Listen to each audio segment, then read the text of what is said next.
Lahing awigna mangastu nama sidam sekaring bawana langgeng. Mastu silat mring hiwang jagat karana Sirantandha kawisesaning bisana sono sinawung langen wilapa.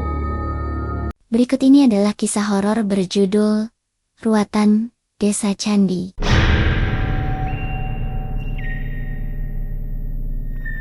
Namaku Dina.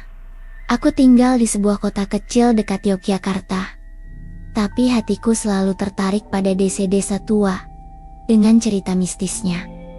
Aku bukan paranormal atau dukun. Aku hanya seorang wartawan lokal yang suka menulis tentang mitos, legenda, dan tradisi gaib masyarakat pinggiran. Aku percaya bahwa setiap cerita rakyat menyimpan fakta tersembunyi, dan beberapa waktu lalu, aku mendengar kabar aneh dari Desa Candi, sebuah dusun kecil yang berada di tepi hutan lebat. Katanya, setiap tahun mereka melakukan ritual ruatan, bukan cuma untuk membersihkan diri dari sial, tapi juga untuk mengusir Sengkolo, makhluk tak kasat mata yang mencari tumbal jiwa. Aku tidak bisa melewatkan kesempatan ini. Ini adalah cerita besar pertamaku. Perjalanan ke Desa Candi cukup melelahkan. Jalannya sempit, berbatu, dan seringkali diselimuti kabut tebal. Aku naik ojek trail dari terminal kecil di Wonosari. Pengemudi ojek itu menatapku ragu saat kutanyakan alamat lengkap. "Lo mau ke mana?" "Ke Desa Candi," tanyanya heran. Aku mengangguk. "Iya, ada ritual ruatan yang saya ingin liput." Pria itu diam sejenak, lalu ia berkata, "Jangan keluar malam-malam kalau sampai sana, karena malam itu Sengkolo sedang mencari pengganti." Aku tersenyum. Saya cuma wartawan, bukan peserta ritual, jadi aman. Tapi pria itu tidak tersenyum. Ia hanya menggeleng pelan. "Kalau kamu ke sana, maka kamu sudah masuk dalam dunia itu." Beberapa jam kemudian, aku sampai di Desa Candi. Suasana desa sangat sunyi. Rumah-rumah kayu berjejer rapi. Di tengah desa, ada pohon randu besar yang menjulang tinggi. Dahan-dahannya seperti jika membentang untuk melindungi, atau mungkin mengawasi. Seorang anak kecil menyambutku di mulut desa. "Ada apa, Mbak?" Aku tersenyum. "Aku Dina. Aku ingin wawancara soal ritual ruatan." Anak itu langsung menoleh ke arah pohon randu. "Mbah Roto yang atur semuanya. Tapi, tolong jangan ganggu jalannya ritual." Aku mengerutkan dahi. "Kenapa begitu?" Anak itu menjawab pelan. "Karena kalau ritual gagal, maka Sengkolo akan ambil kami." Lalu ia pergi cepat. Aku menemui Pak Mulyo, lurah desa, di balai dusun. Ia sedang duduk di bawah foto presiden lama yang sudah usang. "Selamat datang," sapanya ramah. "Kamu ingin tahu tentang ruatan?" Aku mengangguk. "Ya, saya ingin tulis artikel tentang ritualnya. Apa benar itu bisa mengusir roh jahat?" Pak Mulyo menatapku lama. Lalu ia berkata, "Ruatan memang untuk mengusir, tapi juga untuk bayar janji. Dan kalau tidak ada tumbal, maka Sengkolo tidak akan pergi." Aku mengeret-keret otakku. "Tumble apa?" Pak Mulyo tidak menjawab. Ia hanya memberiku satu petunjuk. "Besok malam, datanglah ke pohon randu besar. Di sanalah semua dimulai." Sore itu, aku bertemu Aji, salah satu pemuda desa yang ikut persiapan ruatan. "Lo tahu apa itu Sengkolo?" tanyaku langsung. Aji menatapku prihatin. "Iya, tapi tidak banyak orang yang boleh tahu. Hanya dalang dan tetua yang bicara tentang mereka." Aku menatap matanya. "Tapi saya harus tahu. Saya akan hadiri ritual itu." Aji menahan napas, lalu ia berkata, "Sengkolo bukan cuma roh. Itu adalah janji lama antara manusia dan dunia gaib. Konon, leluhur desa membuat perjanjian. Kalau desa aman, maka setiap tahun mereka harus bawa sesuatu untuk dibawa pergi." Aku mengerat-kerat otakku. "Maksud lo, Mereka butuh korban. Aji menggeleng pelan. Bukan korban, tapi pengganti. Kalau Sengkolo tidak dapat siapa-siapa, maka ia akan terus mencari sampai ritual itu rusak. Aku menegakkan badan. Lalu, bagaimana caranya agar ritual berhasil? Aji memberiku secari kertas kecil. Bacalah doa ini kalau kamu merasa ada yang mendekatimu, tapi jangan biarkan mereka sentuh kamu. Karena kalau mereka berhasil menyentuhmu, maka kamu bisa menjadi target. Aku menerimanya dengan tangan gemetar. Lalu kutanya, siapa dalang ritual itu? Aji menatapku lurus. Mbah Roto. Ia yang tahu cara mengusir mereka, atau cara menyerahkan mereka. Aku menatap lengit-lengget balai desa yang usang. Lalu kutambahkan dalam hati, ini baru hari pertama di desa Candi. Tapi rasanya seperti jika aku sudah masuk ke dunia lain. Aku tidak bisa tidur nyenyak malam itu. Setelah bertemu Aji dan mendengar cerita tentang Sengkolo, aku mulai merasa seperti jika sesuatu sedang mengawasiku. Dari jendela penginapan sederhana di rumah Pak Mulyo, aku melihat pohon randu besar dari kayahan. Dahan-dahannya seperti tangan raksasa yang menjulurkan bayangan ke segala arah. Dan dari bawahnya, ada bekas api unggun yang belum padam sepenuhnya. Ritual ruatan akan dimulai besok pagi. Tapi mungkin Sengkolo sudah mulai mencari.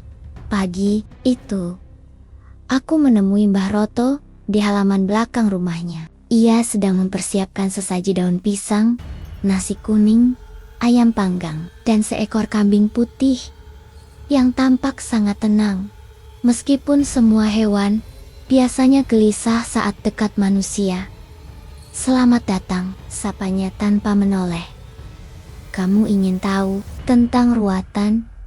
Aku duduk di tikar usang di seberangnya. Iya, tapi saya juga dengar kalau ritual ini bukan cuma untuk membersihkan sial. Ada hubungannya dengan Sengkolo. Mbah Roto diam sejenak, lalu ia berkata, iya, ruatan adalah cara desa membayar janji. Bukan cuma doa, bukan cuma tumpengan. Ini adalah pintu antara dunia nyata dan dunia lain. Aku menatap matanya. Lalu kenapa harus ada tumbal? Kenapa kambing putih itu? Mbah Roto menatap kambing itu lama. Kalau Sengkolo tidak dapat anak-anak, maka kambing ini akan menjadi pengganti. Aku menegakkan badan. Jadi, ritual ini bisa gagal kalau mereka tidak mau ambil kambing itu. Mbah Roto menggeleng pelan. Gagal bukan berarti tidak ada yang diambil. Hanya saja, mereka akan terus mencoba sampai dapat apa yang mereka cari. Aku menelan ludah, dan siapapun yang terlihat oleh mereka akan menjadi target. Mbah Roto tersenyum tipis. Ya, karena Sengkolo bisa melihat siapa yang paling dekat dengan dunia mereka. Beberapa jam kemudian, aku kembali ke balai desa. Di sana, warga sedang mempersiapkan jalannya ritual. Aji membantuku menjelaskan detailnya. Besok malam, kita akan kumpul di bawah pohon randu, katanya. Di sanalah Mbah Roto membaca mantra, dan di sanalah Sengkolo mulai turun. Aku mengerutkan dahi. Turun dari mana? Aji menatapku serius. Bukan dari langit, tapi dari dalam diri kita sendiri. Aku menatapnya. Maksud lo? Aji menjawab. Orang bilang Sengkolo tinggal di hutan, tapi sebenarnya mereka tinggal di dalam ketakutan kita. Mereka muncul kalau ada yang melanggar aturan, kalau ada yang lupa pada janji desa. Aku menatap matanya. Lalu bagaimana caranya agar mereka tidak masuk ke dalam tubuh kita? Aji memberiku sebuah benda kecil. Sebuah batu nisan miniatur yang dibungkus daun pisang. Bawa ini. Ini simbol bahwa kamu tahu mereka ada, tapi kamu bukan milik mereka. Kalau kamu pegang ini saat ritual, maka mereka tidak akan lihatmu. Aku menerimanya ragu-ragu. Tapi saya ingin melihat mereka. Saya perlu tahu apakah mereka benar-benar ada, Aji menatapku prihatin. Kalau kamu melihat mereka, maka kamu sudah masuk ke dalam ikatan itu. Dan kalau kamu sudah masuk, maka kamu tidak akan bisa lari begitu saja. Saat senja menjelang, aku menuju pohon randu besar bersama Aji dan beberapa pemuda desa. Di bawahnya, sesaji sudah disusun rapi. Lilin menyala di setiap sudut. Bau menyan dan minyak kelapa menyengat hidung. Mbah Roto sedang membacakan doa penuntun. Suara seraknya membuat udara semakin dingin. Ini adalah ritual yang sama setiap tahun, katanya. Tapi kadang, Sengkolo tidak puas. Aku menatap matanya. Kenapa bisa begitu? Mbah Roto menjawab. Karena ada yang lupa pada janji. Karena ada yang tidak percaya lagi pada tradisi. Dan karena itulah, Sengkolo tidak langsung pergi. Aku mengeret-keret otakku. Lalu kalau mereka tidak pergi, apa yang akan terjadi? Mbah Roto menatapku lurus. Mereka akan mencari gantinya. Dan kalau mereka berhasil sentuh hatimu, maka kamu akan menjadi salah satu dari mereka. Aku menahan napasku. Lalu kutanyakan satu hal. Bagaimana kalau saya ingin bantu ritual itu berhasil? Bagaimana agar Sengkolo tidak ambil jiwa anak-anak? Mbah Roto menatapku lama. Lalu ia berkata, kalau kamu ingin bantu, maka kamu harus ikut dalam lingkaran sesaji. Tapi ingat satu hal. Kalau kamu masuk ke dalamnya, maka kamu akan selalu bisa melihat mereka. Karena kamu adalah penjaga kisah ini. Aku menatap sesaji di depan. Lalu kutambahkan dalam hati. Saya hanya wartawan. Tapi entah kenapa, saya merasa seperti jika ini adalah takdir saya. Malam ruatan tiba. Aku dan warga desa berkumpul di bawah pohon randu besar. Udara terasa lebih dingin dari biasanya. Bau menyan menyengat hidung. Lilin-lilin kecil menyala di sekeliling lingkaran sesaji. Mengelilingi kambing putih yang dibiarkan, berdiri sendirian di tengah. Kami semua diam. Hanya suara angin pelan yang berbisik di antara daun-daun kering. Mbah Roto mulai membacakan mantra. Suara seraknya memecah kesunyian.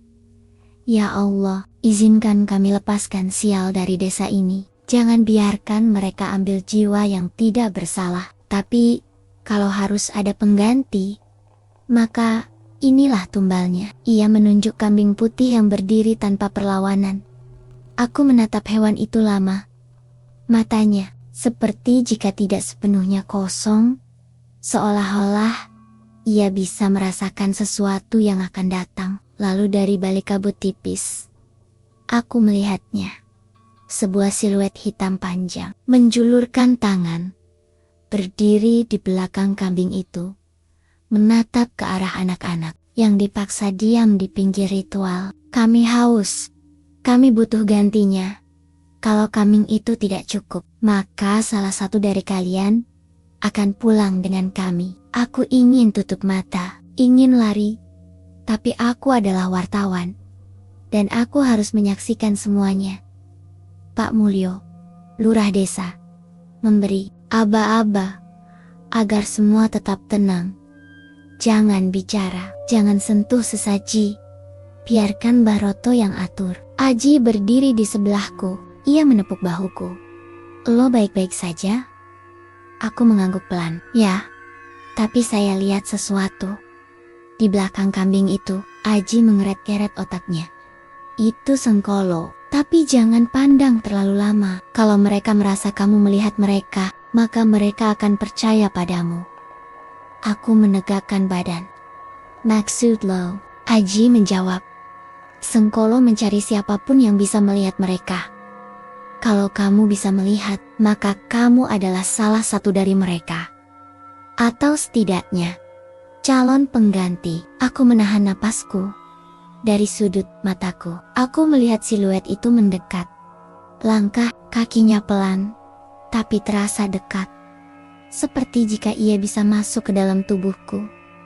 Beberapa saat kemudian, Mbah Roto maju selangkah. Ia membawa sebuah kain putih dan menyiramkannya dengan air doa. Ini adalah malam janji, katanya keras. Kalau Sengkolo masih mencari, maka kami sudah siapkan pengganti. Kalau ia mau terima, maka ia akan pergi. Kalau tidak, maka ritual belum selesai. Aku menatap kambing itu. Ia mulai gemetar. Napasnya tersengal-sengal, seolah-olah sesuatu sedang menyentuhnya dari dalam. Lalu tiba-tiba, kambing itu berteriak tidak seperti biasanya. Suaranya lebih tinggi, lebih panjang. Seperti jika seseorang sedang menjerit dalam tubuhnya. Warga mulai gelisah, anak-anak ditarik ke belakang. Beberapa orang tua mulai membaca di zikir pelindung. Mbah Roto menatap ke langit, lalu berkata, mereka mulai masuk. Mereka menolak kambing ini sebagai tumbal. Mereka mencari manusia. Aku menegakkan badan. Siapa targetnya? Mbah Roto menatapku lama, lalu menjawab, orang baru, orang asing. Orang yang bisa melihat mereka dan belum pernah ikut ruatan sebelumnya. Aku menelan ludah. Aku sadar sekarang, aku adalah target terakhir mereka. Beberapa menit kemudian, angin berubah, bertiup lebih kencang. Kabut naik dari tanah, dan dari balik bayangan pohon randu besar, siluet hitam itu mulai menyebar. Mereka berjalan di antara warga, menyentuh dinding rumah, menyusup ke telinga anak-anak. Ayo ikut kami akan bawa kamu pulang. Salah satu dari mereka menatapku langsung. Matanya kosong, mulutnya tersenyum, dan tangannya menjulur ke arahku. Aku buru-buru membaca di zikir pelindung. Subhanallah, walhamdulillah, wala ilaha illallah, wallahu akbar. Cepat-cepat, sampai akhirnya siluet itu mundur, perlahan. Tapi tidak sepenuhnya hilang. Ia hanya berpindah tempat, menyelinap ke arah kambing putih. Mbah Roto maju lagi. Ia meletakkan tumpeng kecil di depan kambing itu. Lalu ia mulai membaca mantra penyerahan jiwa.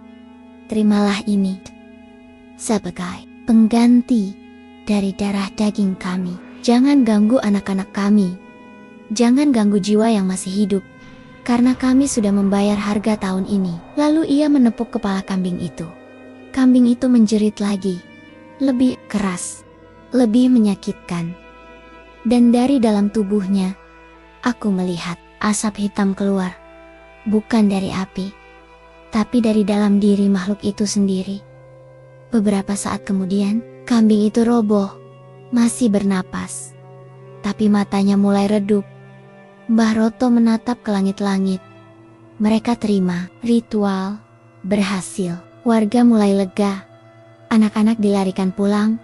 Dan dari balik pohon randu besar, bayangan hitam itu menghilang. Tapi sebelum lenyap, salah satunya menatapku. Lalu berbisik, kami melihatmu. Kamu bisa melihat kami. Karena itu, kami akan ingat padamu. Karena kamu adalah penjaga kisah ini, dan kamu adalah milik kami. Lalu ia menghilang dalam kabut. Aku pulang ke penginapan dengan rasa lelah yang luar biasa. Aji menemaniku sampai ke pintu. Lo baik-baik saja? Tanyanya prihatin. Aku menghela napas. Iya, tapi aku melihat mereka. Salah satunya menatapku, berbicara padaku. Aji menatapku lama. Kalau begitu, tolong jagalah dirimu, karena kalau mereka sudah percaya padamu, maka mereka akan terus mencarimu. Aku menatap langit-langit kayu usang di atas, lalu kutuangkan air doa ke lantai. Melanjutkan zikirku. Wallahu akbar laula wala kudoblewu. Betoblau, cepat-cepat. Pelan-pelan, sampai akhirnya, udara hangat menyelimuti tubuhku. Dan dari dalam diriku sendiri, aku mendengar bisikan pelan.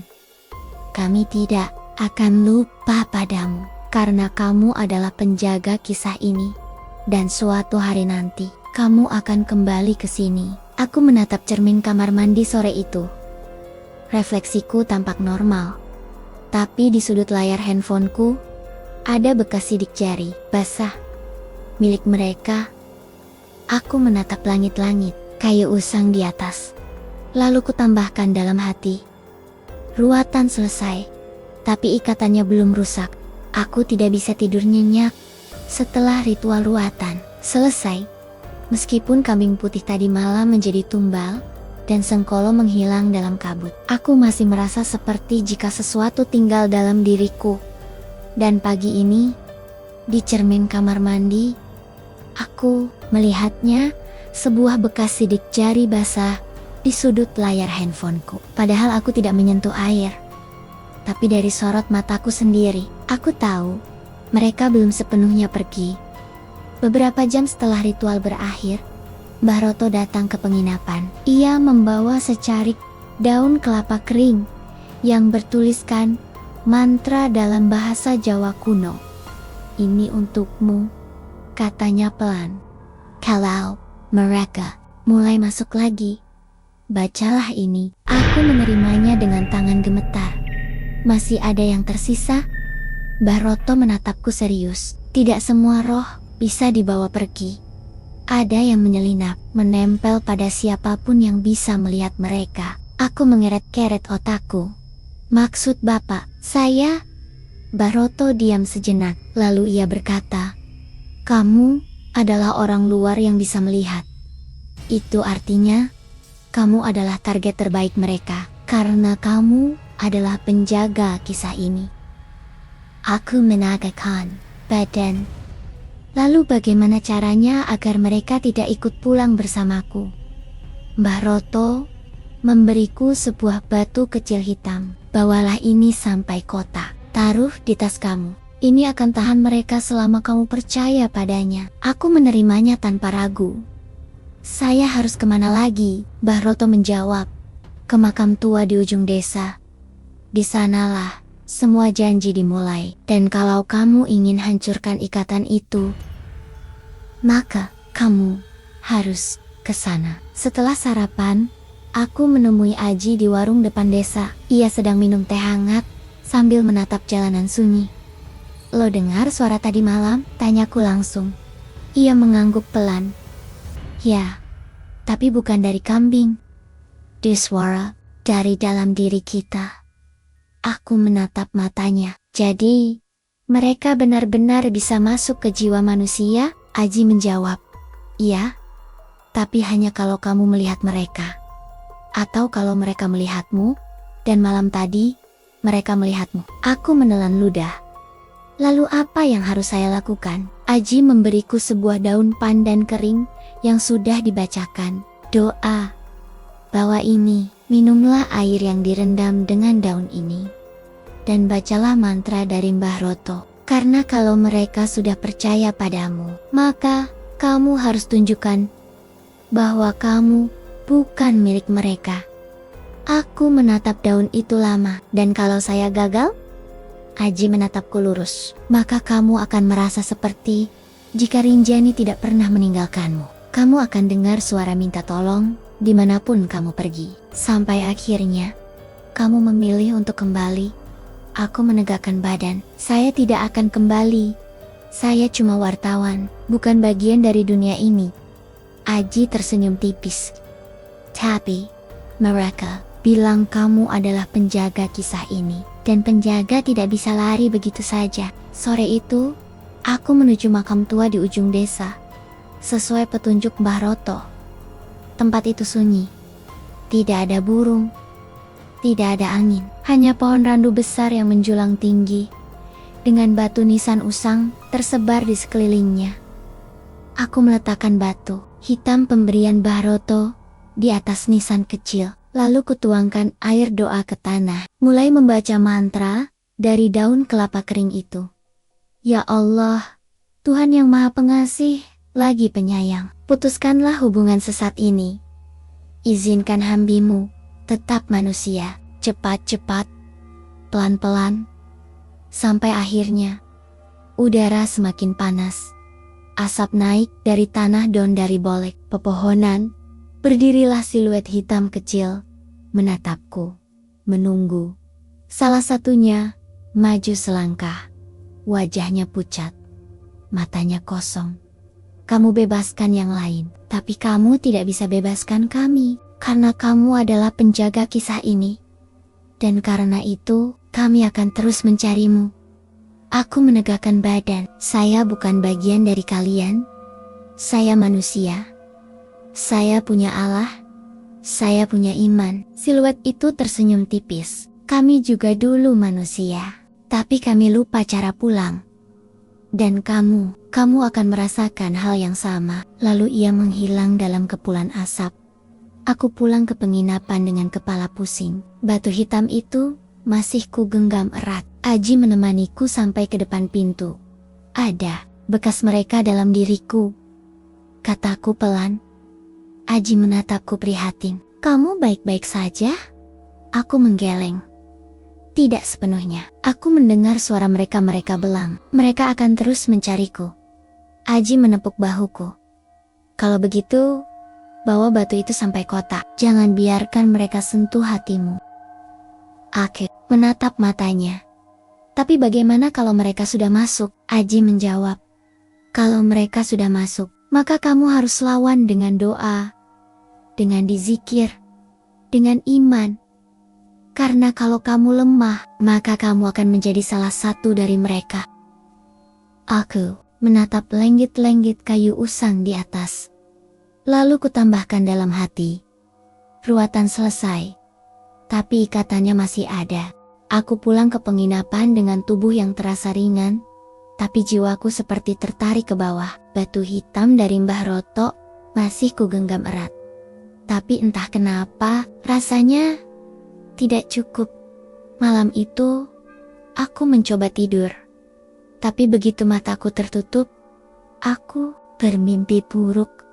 Aku berada di tengah ritual ruatan laki, di bawah pohon randu besar, tapi kali ini, kambing putih sudah mati. Dan di sekelilingnya, berdirilah Sengkolo, menatapku, mencoba masuk ke dalam diriku. Salah satunya maju selangkah. Wajahnya tidak jelas tapi surannya tajam dan menyusup ke telinga. Kami tidak bisa pergi tanpa janji baru. Dan kamu adalah penjaga kisah ini. Jadi kamu harus gantikan kambing itu. Aku menegakkan badan dalam mimpi. Saya bukan tumbal. Saya cuma wartawan. Lelaki itu tersenyum. Kamu juga manusia. Dan manusia adalah tempat terbaik untuk kami tinggal. Lalu ia menghilang. Dan dari balik kabut, aku melihat silut-silut lain mulai mendekat. Mereka menjulurkan tangan, menyentuh bahuku. Aku terbangun basah, aleh karinggat napas masih tersengal. Dan dari sudut cermin kamar mandi, aku melihat bekas sidik jari basah di layar handphoneku. Padahal aku tidak menyentuh air. Beberapa jam kemudian, aku menemui Mbah Roto di rumahnya. Ia sedang membaca mantra dalam bahasa Jawa kuno, sambil menyalakan lilin kecil. Kamu datang lagi? Tanyanya tanpa menoleh. Aku duduk di tikar usang di depannya. Saya bermimpi buruk. Mereka datang lagi, menyentuh saya. Mbah Roto diam sejenak, lalu ia berkata, "Iya, itu artinya ikatan belum rusak. Ada yang memilihmu sebagai pengganti." Aku mengeret-keret otakku. Kenapa saya? Mbah Roto menatapku lurus. Karena kamu bisa melihat mereka, dan karena kamu percaya pada kisah mereka. Ia memberiku sebuah botol kecil berisi air doa. Lalu berkata, minumlah setiap pagi, dan bacalah di zikir penuntun arwah. Kalau kamu tidak lakukan itu, maka mereka akan semakin dekat. Aku menerimanya ragu-ragu. Apa mereka bisa ambil jiwa saya kalau saya lengah? Mbah Roto menghela napas panjang. Bisa, tapi tidak langsung. Mereka akan masuk perlahan-lahan, sampai akhirnya kamu merasa seperti jika kamu ingin tinggal di sini bersama mereka. Aku menatap matanya. Lalu bagaimana cara benar-benar hancurkan ikatan itu? Mbah Roto menjawab. Kamu harus cari asal mula janji ini dibuat di mana semua dimulai. Karena kalau kamu temukan asalnya, maka kamu bisa akhiri semuanya. Aku menegakkan badan. Di mana saya harus pergi? Mbah Roto memberiku arah ke gua kecil di lereng Gunung Candi. Di sanalah ritual pertama dilakukan. Di sanalah janji antara desa dan Sengkolo dibuat. Aku menatap lenggut-lenggut kayu usang di atas. Lalu kutambahkan dalam hati, ini baru hari kelima.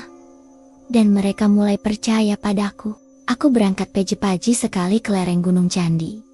Arahannya dari Mbah Roto jelas. Cari gua kecil yang terletak di balik jurang sempit. Diapit pepohonan randu dan batu besar yang berdiri seperti jika menjaga pintu masuk. Perjalanan itu melelahkan. Jalannya curam. Udara dingin menusuk tulang. Dan dari sudut mataku, aku melihat bekas tapak kaki basah di tanah. Padahal tidak hujan sejak kemarin, tapi aku tahu itu adalah jejak mereka. Sengkolo. Setelah berjalan sekitar 1 jam, aku akhirnya menemukan gua kecil yang dimaksud. Pintunya tertutup semak tebal. Di dalamnya gelap pekat. Bau anyir tanah basah menyengat hidung.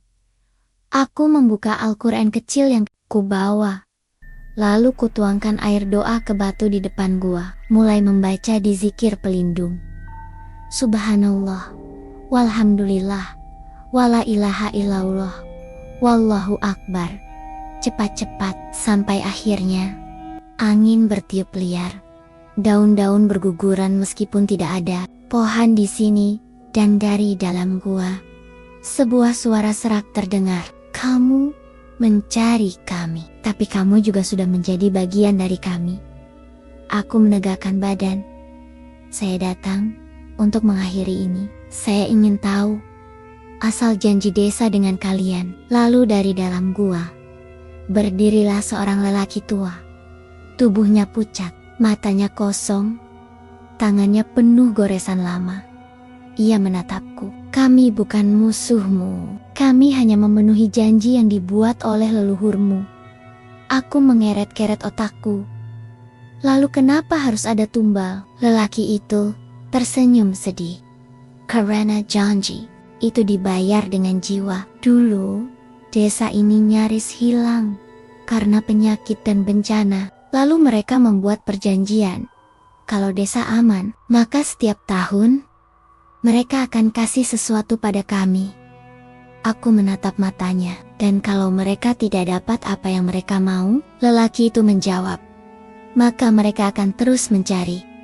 Mereka akan coba ambil siapa saja yang bisa melihat.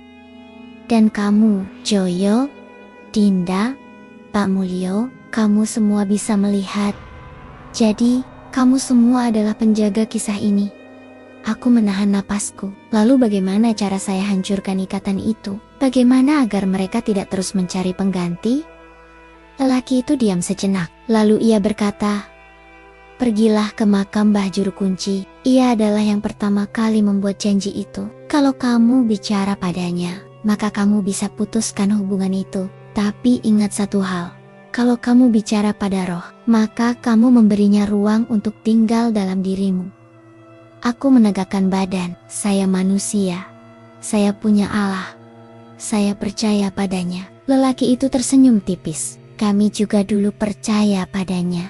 Tapi ketika janji itu dibuat, iman kami mulai retak. Dan sekarang kami tinggal dalam bayangan. Lalu ia menghilang dalam kabut hitam. Beberapa jam kemudian, aku pulang ke desa Candi. Aji menyambutku di tepi jalan. Ada apa? Kamu kelihatan sangat lelah, katanya prihatin. Aku menghela napas panjang. Saya ke gua itu. Saya bertemu salah satu dari mereka. Ia bilang, janji itu dibuat oleh Mbah Juru Kunci. Haji menatapku lama. Lo tahu di mana makamnya? Aku menggeleng. Belum. Tapi saya harus cari. Haji menepuk bahuku. Makam itu di dalam hutan randu, di belakang balai desa, tapi banyak orang takut ke sana. Konon, siapapun yang bicara pada makam itu akan mendengar jawaban dari dalam tanah.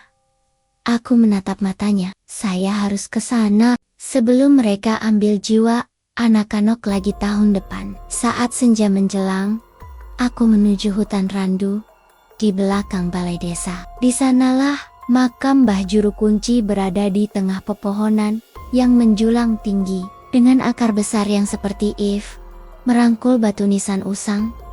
Aku duduk di depan makam, menyiramkan air doa ke tanah, lalu mulai membaca surah Yasin. Ya Asiin, wa Al-Quranil Hakim. Angin bertiup pelan, daun-daun berguguran, dan dari dalam tanah sebuah suara berbisik, janji itu tidak bisa diputus begitu saja. Komi sudah lama tinggal di sini, dan kamu adalah penggantinya. Aku menutup mata.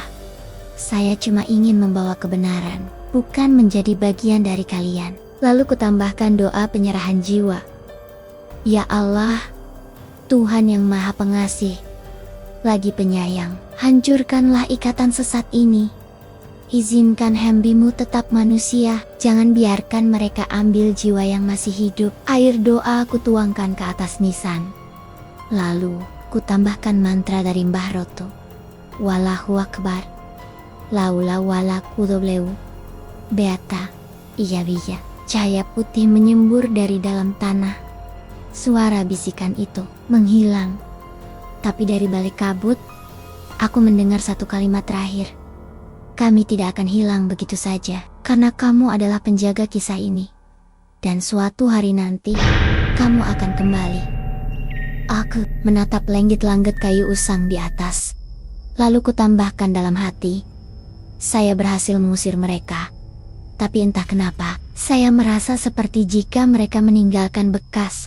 Aku pulang dari gua dengan kepala pusing. Batu hitam dari Mbah Roto terasa lebih berat dari sebelumnya, seperti jika sesuatu telah menyentuhnya. Dan malam itu, aku bermimpi lagi.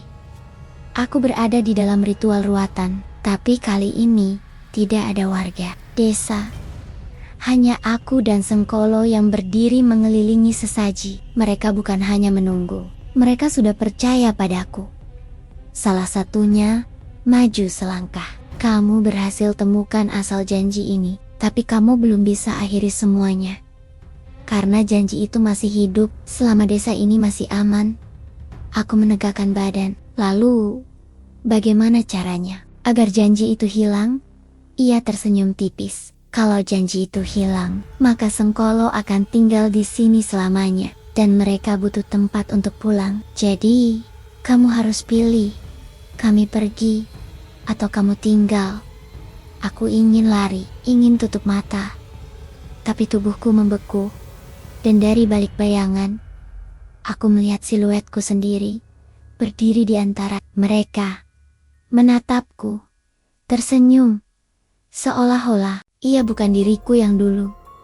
Aku terbangun basah oleh keringat, dan dari sudut layar handphoneku, ada bekas sidik jari basah. Aku menatap lenggit-lenggit kayu usang di atas. Lalu kutuangkan air doa ke lantai, melanjutkan zikirku. Subhanallah, walhamdulillah, wala ilaha illallah, wallahu akbar. Cepat-cepat, pelan-pelan, sampai akhirnya udara hangat menyusup masuk, dan suara bisikan itu berhenti. Beberapa jam kemudian, aku menemui Mbah Roto di halaman belakang rumahnya. Ia sedang menyalakan lilin kecil di atas tanah. Kamu datang lagi? Tanyanya tanpa menoleh. Aku duduk di tikar usang, di seberangnya. Saya mimpi buruk, mereka belang. Saya adalah pengganti. Mbah Roto diam sejenak. Lalu ia berkata, bukan pengganti jiwa, tapi pengganti penjaga. Karena kalau kamu bisa melihat mereka, dan kamu bacakan doa untuk mereka, maka kamu adalah salah satu dari kami. Aku mengeret-keret otakku. Jadi, saya akan terus merasa seperti ini, terus mendengar mereka. Mbah Roto mengangguk pelan. Ya, kecuali aku menatapnya. Kecuali apa? Ia menjawab. Kecuali kamu ambil alih tugas mereka. Kecuali kamu menjadi penjaga ikatan baru. Karena kalau kamu putuskan hubungan itu, maka desa ini akan kena sial lagi. Dan kalau kamu biarkan janji tetap hidup, maka kamu juga tidak bisa lepas dari mereka. Aku menahan napasku. Lalu bagaimana saya bisa pulang? Mbah Roto memberiku secarik kertas kecil. Di dalamnya tertulis doa panjang dalam bahasa Arab dan Jawa kuno. Ini adalah doa terakhir dibaca saat matahari terbit di makam Mbah Juru Kunci. Kalau kamu baca sampai habis, maka ikatan itu akan rusak. Tapi ingat satu hal, kalau kamu baca, maka kamu akan kehilangan sesuatu. Aku menatap matanya. Apa yang akan saya kehilangan? Mbah Roto menjawab pelan. Kepercayaan mereka pada manusia lain dan ketenanganmu selamanya. Pagi itu, aku menuju makam Mbah Juru Kunci lagi. Aji menemaniku dari kejauhan. Ia tidak mau deket-deket nisan itu. Lo baik-baik saja? Tanyanya saat aku mulai membaca doa dari kertas pemberian Mbah Roto. Aku mengangguk. Saya akan baca ini, dan saya akan hancurkan ikatan itu. Aji menatapku ragu. Kalau ritual itu rusak, maka ruatan tidak bisa dilakukan lagi. Dan kalau begitu, maka Sengkolo tidak punya jalan pulang. Aku menatap matanya. Lalu kenapa mereka mencari jalan pulang, kalau memang cuma untuk mengambil jiwa? Aji menjawab serius. Karena mereka tidak punya tempat. Mereka adalah roh yang dibuang, yang tidak dikubur secara layak, dan karena itu, mereka percaya pada janji itu. Itu adalah cara mereka bertahan. Aku menatap batu nisan tua itu lama. Lalu, kutuangkan air doa ke tanah. Mulai membaca mantra terakhir. Ya Allah, Tuhan yang Maha Pengasih, lagi penyayang, putuskanlah janji yang tidak adil ini.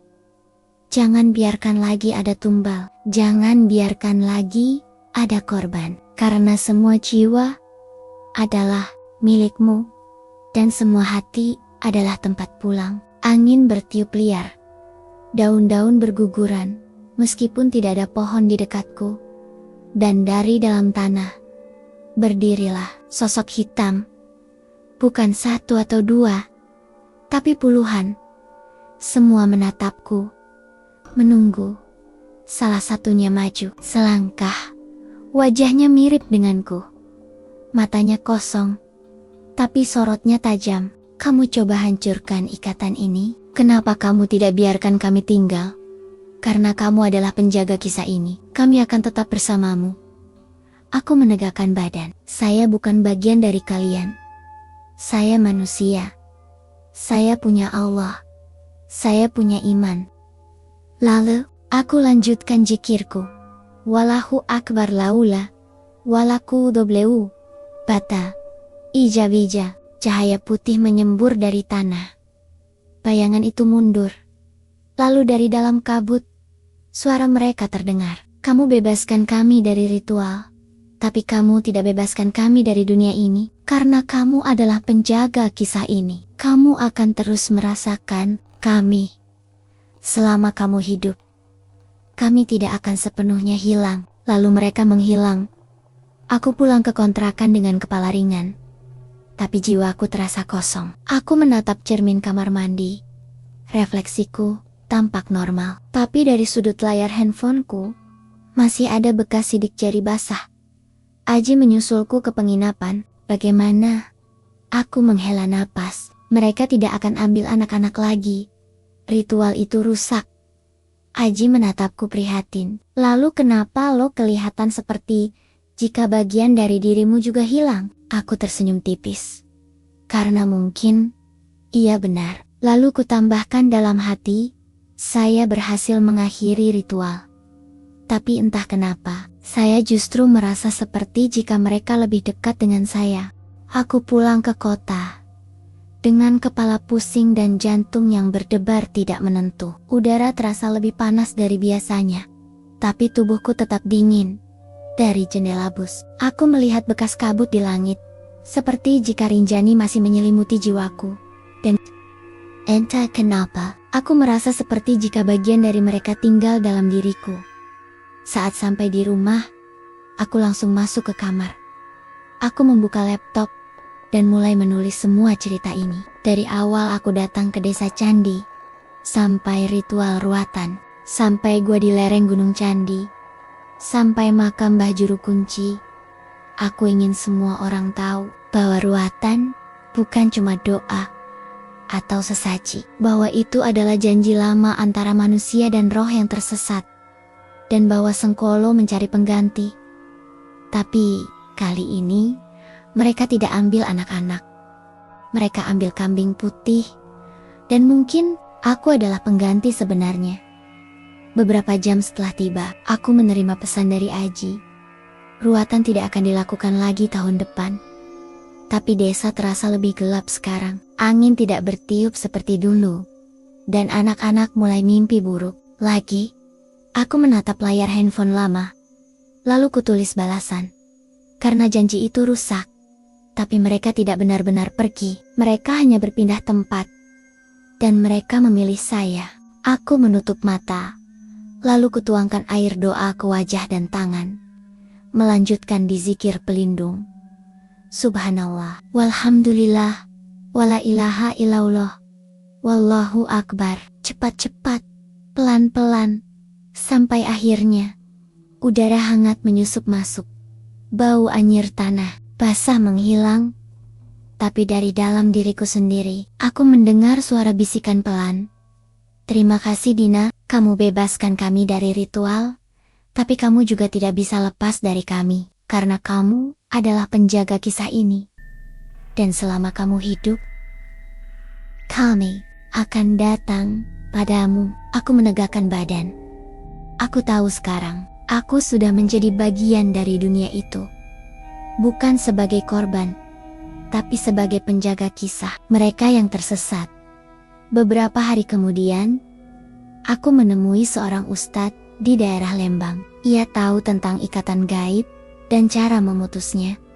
Jadi, Anda percaya kalau saya punya hubungan dengan mereka? Tanyaku saat kami duduk di sebuah warung sederhana. Ia menatapku serius. Kalau kamu bisa melihat mereka, maka ikatan itu sudah masuk ke dalam jiwamu. Aku menahan napasku. Lalu bagaimana caranya agar mereka tidak semakin dekat? Ustadz itu memberiku buku kecil doa penuntun arwah. Lalu berkata, kamu harus baca surah Yasin tiap malam. Dan minumlah air zam-zam setiap pagi. Karena kalau kamu biarkan mereka bicara dalam hatimu, maka kamu akan menjadi salah satu dari mereka. Aku menatap matanya. Tapi saya tidak akan lari dari mereka. Saya akan lanjutkan membantu yang lain. Ustadz itu tersenyum tipis. Kalau begitu, kamu harus siap. Karena kamu bukan cuma wartawan. Kamu adalah salah satu dari mereka yang bisa melawan. Beberapa minggu berlalu, aku mulai menulis artikel tentang roh yang mencari ganti. Tentang desa-desa yang masih melakukan ruatan, dan tentang makhluk-makhluk yang haus akan jiwa. Dan entah kenapa, setiap kali aku mengetik kata-kata itu, aku mendengar suara bisikan pelan dari belakang kursiku. Kami percaya padamu, karena kamu lihat kami, karena kamu tuliskan kisah kami, karena kamu adalah penjaga kisah ini. Aku menoleh cepat.